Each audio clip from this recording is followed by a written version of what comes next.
For a lot of solopreneurs wanting to increase their brand exposure, a major hurdle that we have is hitting the record button. Whether it be a microphone, a camera, a voicemail, a DM, or a blog post, etc., the literal or figurative record button becomes this big, scary monster. But it doesn't have to be. And there's a lot of advantage to getting over this hurdle that we have.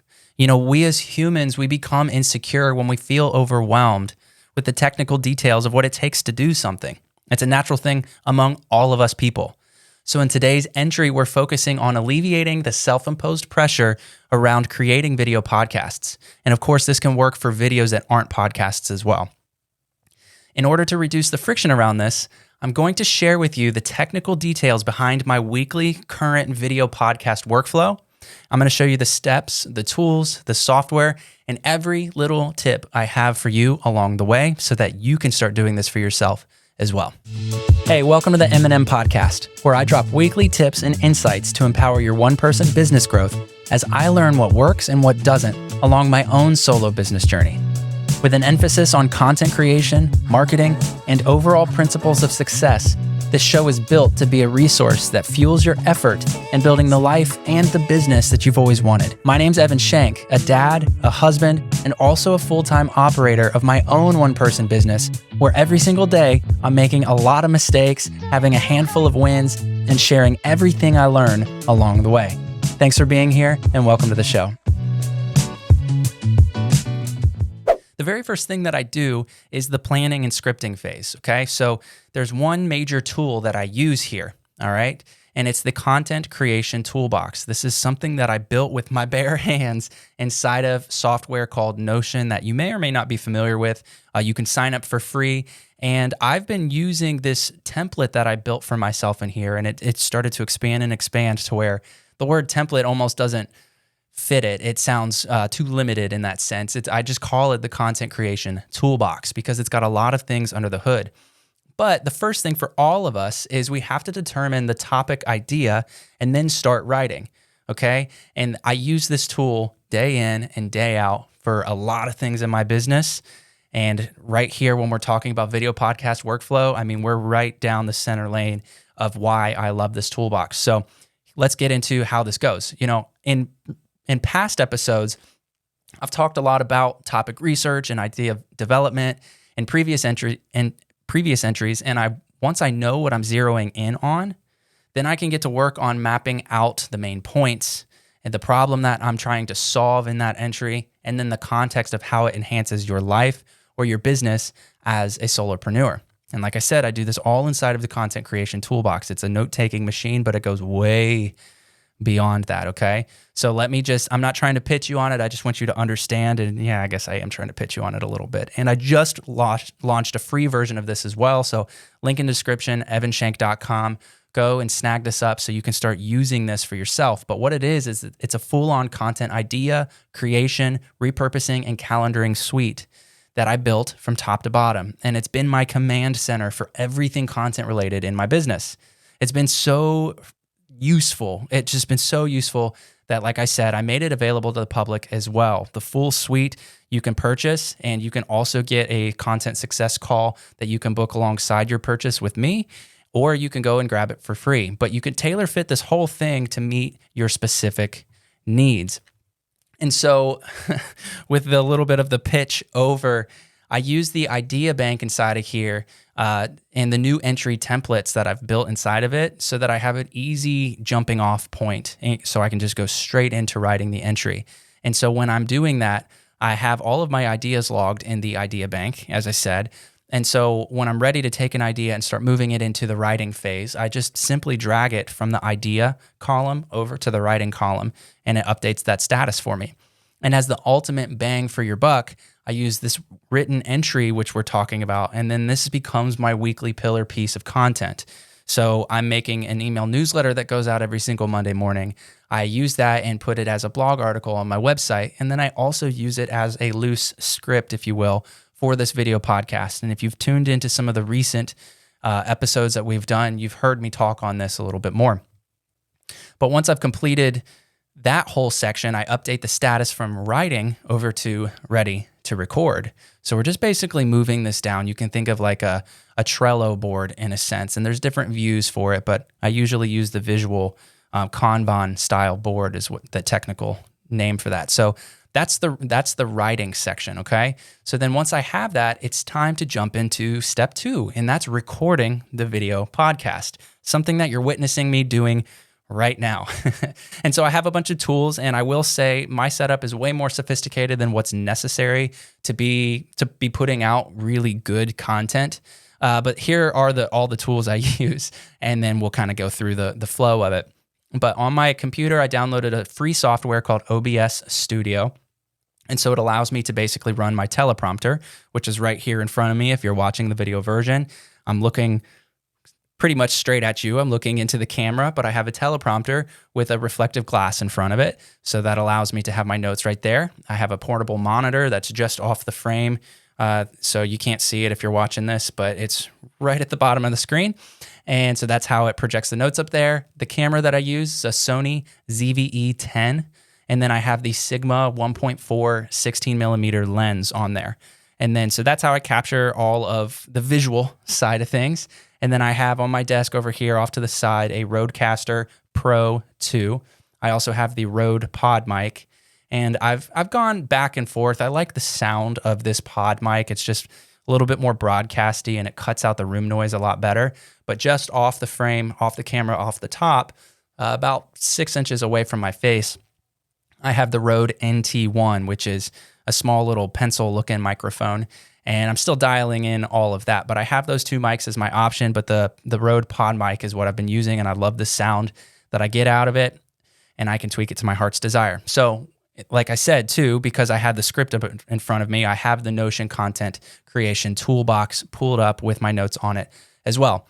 So usually I aim for Wednesdays as my content creation, like recording days, but with 2 young boys back in school, it's seeming like Thursday mid-mornings is going to be the sweet spot. Like right now, it is just after 10. It is 10:05 a.m. on this wonderful Thursday. We just, here in Florida, just survived, what was the name of that hurricane? Idalia? And I'm in Sarasota, so it didn't hit us directly. We got smacked pretty hard last year, so we were kind of still licking our wounds from that. But yes, now that we've gotten through the hurricane and the sun shines back out, it's time to get back to recording. The kids are back in school. So Thursdays is kind of the sweet spot. And like I said, I'm going to warn you, it's an elaborate setup and it's not necessary at all for creating a great video podcast. But I'm going to show you kind of just a peek under the hood nonetheless. So what I do is I hit record on the camera. And so I'm recording that footage locally into the SD card into my camera on the Sony, the Sony camera. And then the audio is captured the same way in my Rodecaster interface, okay? So then I basically have an audio file and a video file, which then I can line up in post-production, which we'll talk about in a little bit.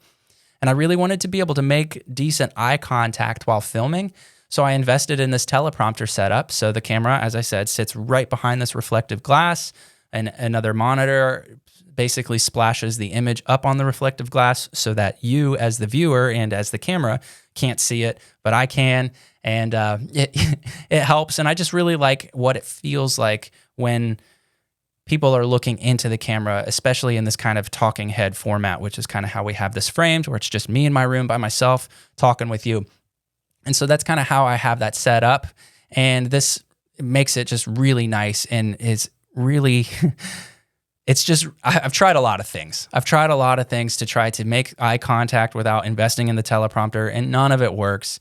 It's wild. So this is what I've been doing. And of course, I could totally nerd out on the gear, the vocal processing change that I have set up, the camera settings, the lighting setup that you see. If you're watching this, you can see I've actually changed it up. This is the first time I got this little cool diffuser off of Amazon. So I have it like on a blue flame setting. And yeah. So I could go into all of this stuff, the hardware that I use to rig it all up. Plus I have an Alexa Echo like Dot sitting in the back of my desk. So it's like way out of the way, but I can talk to it to help turn things on.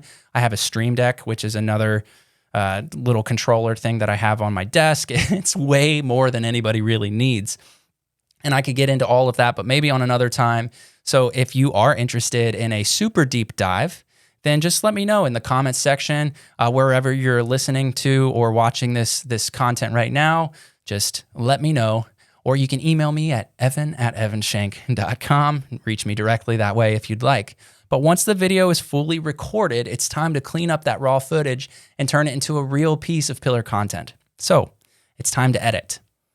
And I have two tools that I use for editing the podcast. Well, for the most part, it's really just one. It's a tool called Descript, and that's where we'll talk about that in a second. But then I also use Canva, which is online-based, basically a design software for people that are non-designers, I guess is the way that you could say it. And so I use Canva for thumbnails, for YouTube videos, but for the most part, most of the editing is happening inside of Descript. And if you listen to any of the recent episodes of the Video Pod episodes, you'll notice that I leave the full-length versions, like what we're recording here right now, I leave them pretty straightforward with minimal edits, okay? So I'm not trimming out any of my ums or awkward pauses when I lose track of where I'm at in my notes, or my brain starts thinking about something else while I'm talking about something else, or the tongue-twisted moments. I don't trim any of that stuff out, and I have two reasons for that. Number one, I currently do all of this myself. And I have, for the record, I have tried to like perfect things before, and I do it all myself. And so the opportunity cost of spending the extra several hours just doesn't make sense for me at this point. And I did an entry recently on prioritizing your tasks based on where you're at. And there's basically 3 phases of business growth. And if you're in one phase and you're working on the business as if it's in a different phase, the set of priorities that you have just change. And if you're pretending like you're in one phase of the business when you're really multiple steps behind that, then you're not serving yourself or your business very well. And so for me, it's just not worth making this thing perfectly polished yet, okay? So the other reason, this dovetails perfectly into the other reason, is that I want this to feel more authentic. If it's perfectly polished, then the viewers, which is you in this case, won't get a real sense of me, because anybody can seem smart or charming with the right editing. And there are other ways to work around this, but for now, I still want to hang my hat on this reason as well. You know, so those are the two huge reasons why I'm just like, you know what, let's leave it relatively raw and unfiltered. And the justification for all of this, because I wrestled with this, you know, and I think a lot of people that I've spoken to, and I'm sure if you hear it from a few people, there's a way more people out there that are thinking it as well, is that you think, oh, well, I have to have all of the equipment. I have to be good on camera. I've got to be comfortable. I need to know how to edit. I need to know how to do all of this stuff, you know, and then it's just the overwhelm sets in and you're like, okay, I'm not cut out to record videos, okay? And that's just so not true, okay? You can do this with a way more limited setup than what I have. It's taken me a long time and a lot of investment to build this setup that I have piece by piece. But with that, it's kind of the justification, because even though I'm not trimming all of this stuff up and chopping it up to this perfectly polished YouTube video, you know, I feel okay because I have my audio, my video, and lighting setup pretty well dialed in during this recording stage. And that ensures that the video and audio quality, for the most part, is going to be pretty top notch without having to apply vocal chain corrections or color grading in the post recording or the editing process. All right. So what I do is I take the audio file from my Rodecaster, you know, like I said, I get the little interface mixer board situation that I've got going on over here. I take that audio and I line it up with the footage from the Sony camera, the ZV-E10, with a 16 millimeter lens. And I have that recording setting. I will say this, I recorded at 4K at 30 frames per second, so 30 FPS. And so I put those two things inside of Descript, all right? And you may be thinking, well, why don't you just record straight into OBS? For those that understand and know that you can record or live stream using OBS, and a lot of people do that. The reason is I haven't figured out a way. Maybe there is a way, and I just I haven't figured it out myself. But I can only record in 1080, I think. I was having issues with that. So I wanted to be able to record in a full 4K and kind of make this content as future-proofed as possible. So I just stick with recording locally. Plus, it doesn't bog down my system. I have a MacBook M1, MacBook Pro, the M1. I got it 2022, last year, I think. So relatively new, relatively robust, and it could handle that processing, but I don't want to drag down the system. I'm already running 3 monitors. I've got multiple softwares up. I don't need to be using the computer to record it when I can just record internally on these devices and get a better output, a better quality at the end of the day. So I put that all into Descript, all right? So this is the editing software of my choice. And the reason that I use Descript instead of Final Cut, iMovie, DaVinci, or whatever else is purely for ease of use. I've used all of those softwares before, and I'm not a video editor, okay? So I know just enough to get by, all right? And sometimes I get like really into, like I'll go through phases. I don't know if you're like this, but there's just phases where something just catches my interest and I can't, like that's just what I like obsess over it, right? I think there's a handful of people out there like that. And so sometimes I do get kind of obsessed over video editing and kind of enjoy that process. And so that's when, but there's just such a learning curve to some of these other softwares. I've just found you work with what works for you, right? There's not a one size fits all, but I really like Descript because it allows me to access a transcript. Okay, so when I dump in a video file, it basically reads the whole thing that I said inside of that video file and spits it out as a transcript. I can trim sections very easily if I need to. And then I can also add the automatic captions like what you see on Reels and YouTube Shorts lately.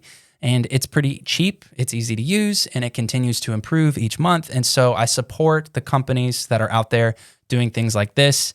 And now I've been able to even trim up some of my process as well, because you can use a feature where it basically scans your file and then it asks you if you want to basically remove any of the ums, the uhs, the awkward pauses, the filler words, like, things like that. Like I said, I try to leave it pretty raw.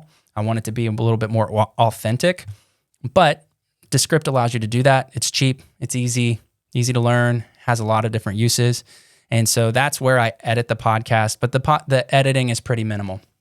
And as of last week, actually, I recorded, and in last week's episode was the first time where I had basically an intro. I had kind of a mid-roll section where it kind of cuts to a commercial where I could eventually, do sponsorship slots there and sell that, and that I could monetize the podcast that way, so I could reinvest back into the growth of it and making everything better, and maybe even hiring an editor with those funds, things like that, so we can up the quality.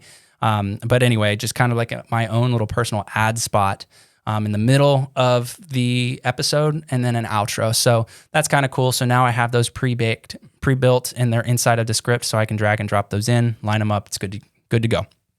All right. And so then what I do with Canva, because I mentioned I use that in the editing process, it's just to build a very basic thumbnail when I upload the final version to YouTube. Okay. So that's what that's for. It's as simple as that. And so once the edits are done, I export this final episode file to my hard drive. Okay. And then I back it up onto Google Drive. So I have it living in 2 different spots, one that's locally accessible, and then obviously Google Drive and the cloud. And that's my weapon of choice when it comes to just storage. So now it's time to ship it out to the world. So we're getting into step 4, and we're starting to get towards the end of this whole process, but I've got a handful of things still to share with you. So now we're talking about uploading the podcast and hosting it, all right? And so there's really 2 tools that I use. There's 2 places that this ends up going. And the first one is Spotify for Podcasters. That's actually what it's called. I feel like they should brand it better. Formerly, it was called Anchor. And if I'm not mistaken, I believe that Anchor was purchased or acquired by Spotify. And so Spotify just basically absorbed that. And now they've branded it from Anchor. Now it's now called Spotify for Podcasters. And I'll tell you exactly why I use Spotify for Podcasters over the other hosting platforms in a second. But then, of course, I also upload these to YouTube, and we're going to talk about that as well, obviously. So those are the 2 places, the 2 tools and softwares that I'm using as I'm starting to get this ready to distribute to the entire world of anybody interested in listening to your boy Evan. So if you've looked into starting a podcast, you'll know that the most important step in the creation process is the hosting, because if you don't have that figured out, then whatever you created, you can't get it out to the world, right? So I used to use a tool called Red Circle, and I still really like Red Circle. It was my hosting platform of choice, but I recently switched to Spotify for podcasters, which, like I said, was formerly called Anchor. And here's why. Hey, real quick, I've done a bunch of research on what helps podcasts like this grow, and the data continues to prove that this one thing can make or break your show, and that is audience engagement. So I have one small ask that requires almost nothing from you, but would mean everything to me if you could do the following. If you're watching this on YouTube, please tap the like button and then subscribe to the channel. And no, because you subscribed doesn't mean that I'm going to blow up your feed from now on. But if you're catching this episode on your favorite podcast streaming, on a different podcast streaming app, be sure to rate the show from your device and consider following the show as well. Those quick actions take about 3 seconds, and it directly supports this content and my business. All done with it? Awesome. Let's jump back into the show. There's 3 reasons that I'll share with you now as to why I host my video podcast via Spotify for Podcasters, okay? Number 1, Spotify for Podcasters is free. Red Circle, I was paying for not the basic plan, but somewhere in the middle, and it was about $30 a month or so, give or take, which, it's not too bad, but for a lot of people that starts to stack up, year over year. And, so it's free. It's as simple as that. It's easy to use. It's free. Okay. And the second reason is that it's the only hosting platform that will actually accept a video file. So an MP4 file is what I end up exporting from Descript and giving to this hosting platform.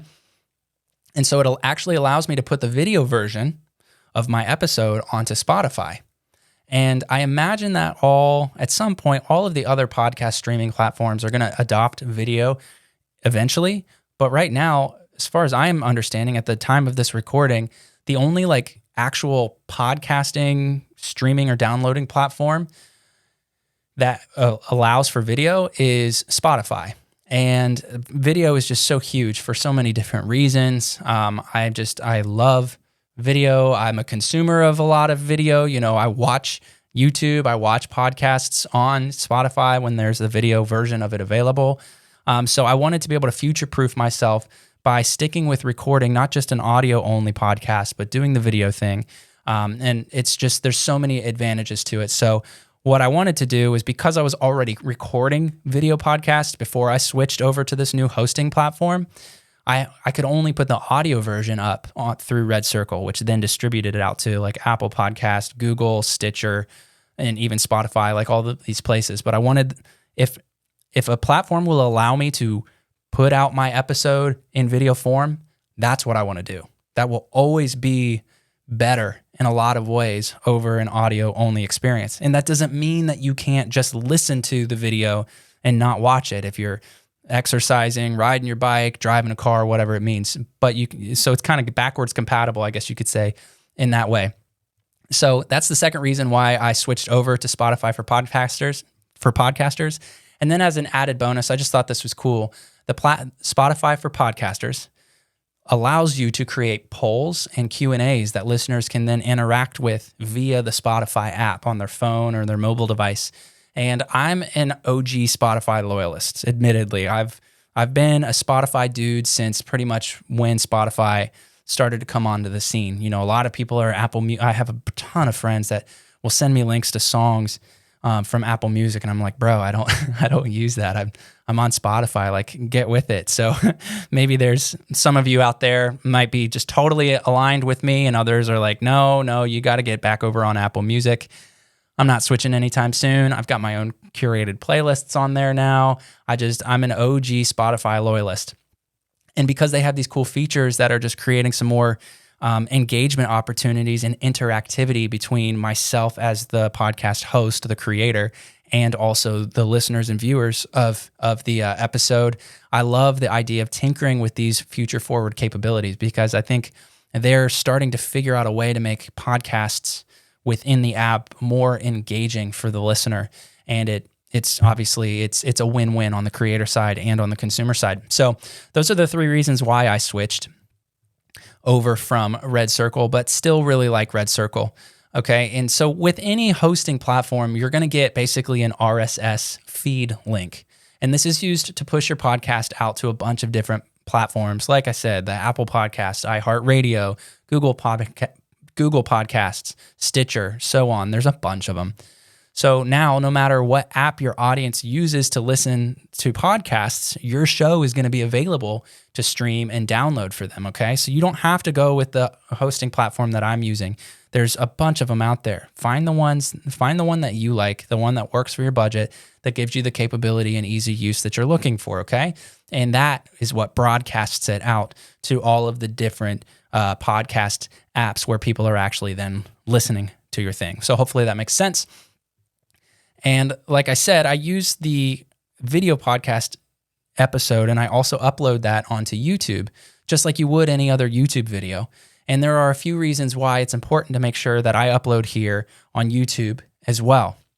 Okay, so I've got 4 reasons and I feel very compelled about this. I feel very good about my decision, and I think my reasons may help you start to think about, if you do have a video podcast, maybe you should be putting it on YouTube as well. There's no reason why you can't do both, okay? Like Joe Rogan, I mean, he's huge and he signed, I think it was an exclusive deal over to Spotify, okay? So, but none of us are at that level. Come on, let's be realistic. So here's why I think you should be posting on YouTube the same way that I'm doing it right now. Number 1, YouTube is the world's 2nd largest search engine, and this is right behind Google, which is number 1 largest search engine. And for the record, the company that owns Google owns YouTube. So we know that the search features and how the algorithm works is pretty dang sophisticated, okay? So this means that because there's a search engine capability baked into YouTube, it means that if I do an episode on, say, how to start a video podcast or video podcast workflows for beginners or whatever it is, and someone searches for those types of keywords, they're searching for content like this, I may gain a new listener or a new subscriber out of the whole transaction of just being on YouTube as the platform, all right? That's huge. There's a lot of new people that can then discover me, my content, my brand, and either use the free stuff that I put out there, this free content that's available, or they may even come closer into the ecosystem of what my brand does for solopreneurs.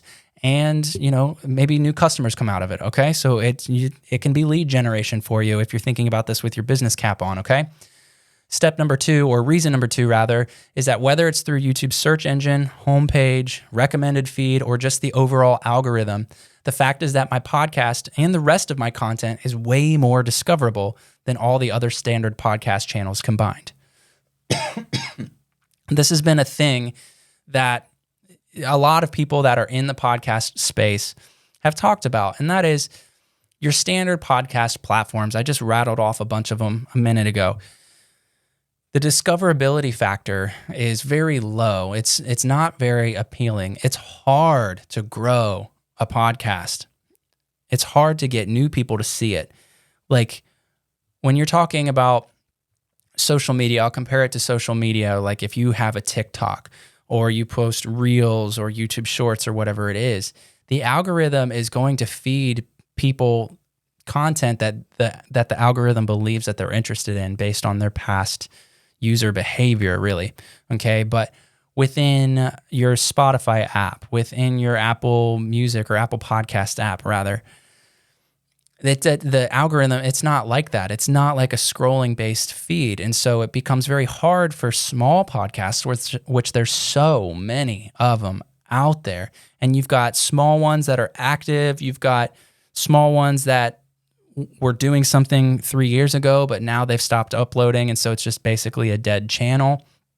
You've got all of the stuff. So there's just a lot out there, and it becomes very hard without using YouTube that has some algorithm baked into their home feed, the recommended page, all of that kind of stuff. It becomes very hard unless you're just organically and just from your mouth out to others, spreading the news about your podcast, trying to get your listeners to then word of mouth referral, refer your podcast out to other people that they think would be interested in it, right?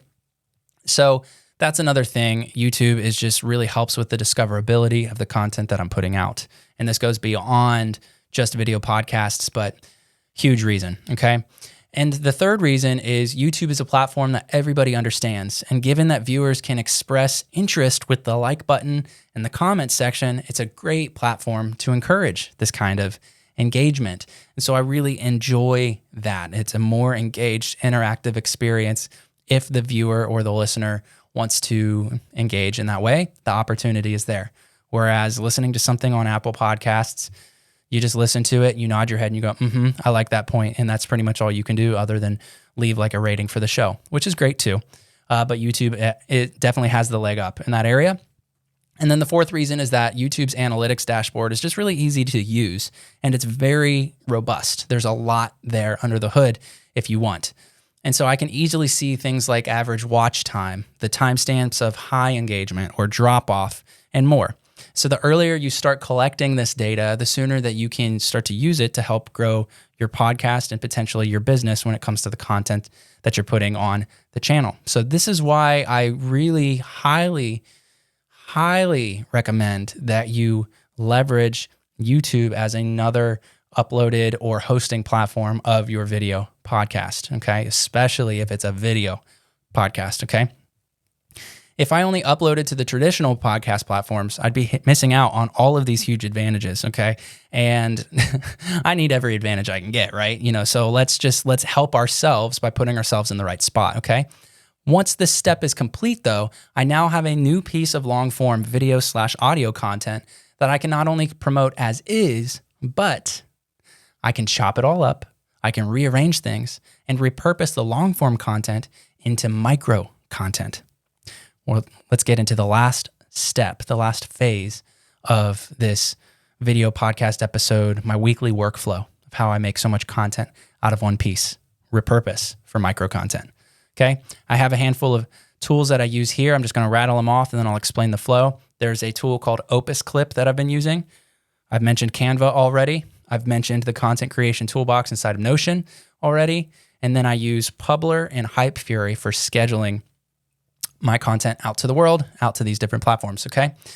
So repurposing my video podcast content into micro content is by far one of my most favorite parts of the whole creation and content marketing process. Because really the idea here is just efficiency, effectiveness, leverage. The whole idea is to squeeze the most juice out of everything that I create. It's efficiency at its finest. But chopping up the OG content, this original full-length episode, into repurposed content, it takes skill, it takes patience, and in a lot of cases, it takes money. And this is where I've fallen victim to either the mental fatigue side of things or the financial burnout. I've experienced both separately and together, and it's not fun. So let me share with you what's working for me now, and I'll continue to optimize my flow and make it more efficient and more effective as I can. But these days, I focus on churning out as many decent short form vertical, which is a 16:9, like a phone that you hold in your hand upright, like that format. I focus on making as many decent clips as I can. And at my current stage of the game, I really would rather have 50 pretty good clips that go out that I can sprinkle into social media, the upload queue all over and on the different platforms, versus having like 5 really great clips. Great clips. Yeah, I've been in there before. I've gotten my hair cut there before. But well, we don't need to talk about that. We don't need to talk about that. I've had some good experiences and bad experiences at great clips. But that just made me think of that. There goes my brain again. And you know what? Raw and authentic, we're going to leave that in here. So I recently discovered this tool called Opus Clip. And it's been an absolute game changer for me when it comes to creating these vertical format short form videos, okay? Because what I do is I simply upload the full-length episode or provide the YouTube link for it if it's already up there on YouTube, and then I just drop it in and I click generate, okay? And then it spits out, usually it takes my 30 to 60 minute-ish episode, and using AI, it spits out between 8 to 20-ish clips that are now vertically formatted with auto captions and emojis, and an algorithm-friendly title. Although a lot of times I'll tweak those titles as well. With my marketing background, I kind of have a little bit more skill and knack in that department just because of my experience. So then what I do is I just take those clips, I download them onto my computer. I throw them back into Descript, the video editing software I talked about earlier. And then what I can do is just very quickly trim out every single pause, every stutter, and so on. So I will polish these to be very choppy and quick. And the shorter I can make it, the better. Excuse me. And so this is still a manual process, but it really only takes me about like 5 to 10 minutes per clip. And eventually what I'll do is I'll just outsource this process, and so that we can get more quality, more volume, and everything just starts to build. But once it's trimmed up and ready to roll, I export all those clips back into the Google Drive folder with that long form video as well. So it's all held inside of one folder. Okay. And then I load them into my content creation toolbox inside of Notion. And then I use Publer to schedule the clips to hit my social media platforms. And so right now I'm firing off about 2 shorts or reels, those types of posts. I'm firing off about 2 of those each day across LinkedIn, Twitter, Instagram, Facebook, and YouTube every single day for the most case. 85% of the time, that's what we're doing. And I've tried a bunch of other social media scheduler tools, but I've just found that Publer is kind of the best one due to its reliability, and then the wide range of platform integrations, and then also the price. It's just given me the least amount of headaches. I feel like it's not about finding something that's great. It's about finding the thing that sucks the least. Maybe that's just my pessimistic overview, but I've just had really poor experiences with some of our favorite social media scheduling softwares out there. And it's a pain in the butt when you get into something and you're really excited about it and you start using the tool. And then a few weeks down the line, you realize that it's just causing you more headache than anything else. And then you have to go and research, find a new one, move everything over. It's just a whole thing. So Publer is the one that I've chosen to use, but use what works for you, man. It's totally cool. So then alongside repurposing the full episode into short form videos for social media, I also take my original entry that I wrote in the content creation toolbox inside of Notion, and I strip out the sections of text to be used in text-based tweets and threads. And usually I can pull around 2 to 4 threads from each entry that I write and 3 to 5 tweets every single time. So this is on a weekly basis. So you can see how this can really help with the text-based content that we're putting out there in the world as well. Man, I have to cough a lot today. Goodness, sorry. So then with the repurposed text in hand, I use a separate Twitter scheduling app called Hype Fury. And what I do is I use this to queue up this kind of micro content. And I found that I much prefer Hype Fury's tools and functionality for text content much more than Publer. Okay. So specifically when it comes to Twitter, it's very much a Twitter, and I think they've started working with LinkedIn a little bit better. But so I use Hype Fury and Publer, basically. That's what I do, all right? And so then at this point, I've now fueled my content and social media channels for maximum impact and organic exposure. So what you realize very quickly is that if you do this every single week, you very quickly begin to crank up a huge content generating machine. And a lot of people are like, man, I can't make that much content. I know it's important, but it's just not for me. And they start telling themselves all of these limiting beliefs because, number one, they've either never tried it, or when they have tried it, they had no system, they had no strategy in plan or plan of attack with it. And it just goes off the rails really quick. And it's just frustrating. And then you start to just lie to yourself that it's just not going to work for you. But with this type of system, you can see lots of content every single week from doing one thing, and that is writing a long form piece. Okay. So yeah, the learning curve to that. And there's some friction in that process, but at the end of the day, it's like, okay, well, where are you trying to go in life and what's going to help you get there? What are you trying to do with your business? Is organic content going to help? Yeah, it will. And then, it's a whole thing. So you just got to think about it at a high level and realize, hey, let's put in a little bit of effort, but let's be calculated with our effort. And let's leverage what your boy Evan has put out here for you so that you can just avoid all the mistakes that I've made along the process. So as we wrap this up, I've learned a lot about video podcasting. In committing to a video podcast, there's just a lot that I've learned about set design, like what you see here, the camera and mic, best practices, how to distribute content to so many podcast and social media platforms, and more. But the biggest things I've learned is that number one, I realize how much I absolutely love creating evergreen video content. I love the idea of being able to capture my thoughts, my feelings, my mannerisms, everything, my experiences, my expertise, the things I'm working on, the goods, the bads, the uglies, capture that, put that out into the world. And it's something that's evergreen. It's something that's going to last way beyond me. And it's something valuable that I built once, but then I can hang my hat on it for the rest of my life. It's the same way that back in the day, authors, before video and all of the technology side of like the world just kind of came up and made it became very accessible for all of us. That was really cool that authors, they could write a book once and then print it a bunch of times. So with the printing press, when that came around, that's when things changed, right? It's the same exact thing. So I love creating content and distributing it across the world. And with that is just the incredible amount of utility that a video podcast provides.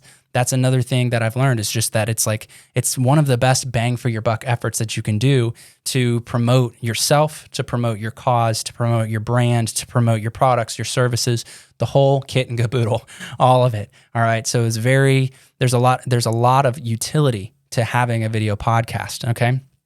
And then the third thing that I've learned is that the views really don't matter unless you believe that they do. And you may be thinking like, what are you saying? The views don't matter? Yeah. And I mean, they are nice to have for sure. And they can prove valuable to your long-term relationship building with your audience, but it's not all about that. I mean, that's important. And I don't want to sidestep that or not highlight that that's important. So yeah, you want the views to go up. You want the engagement to go up. But in the context of solopreneurship, just brand building in general, which is the primary goal for a lot of us here, is that having a video podcast that's alive and well is a fast track ticket to all sorts of extra content for your brand. And what do I mean by that? What I mean is that when done right, you end up with a long form video and you have the long form audio. And then you can start pulling out 3 to 10 minute clips, this kind of like, they're not super short, like 30-second things, but they're, there's some meat on the bone there, but it's not a full length episode that's an hour or whatever long. So you get multiple of those. Then you do get the short form vertical videos that are great for social media feeds. Then you have the extracted audio that then you can slap B-roll over. So maybe if it's something that's like an encouragement to people about like conquering their own self-limiting beliefs, you have a B-roll of like just a really nice like a mountain landscape or something like that. So you can put B-roll over your extracted audio.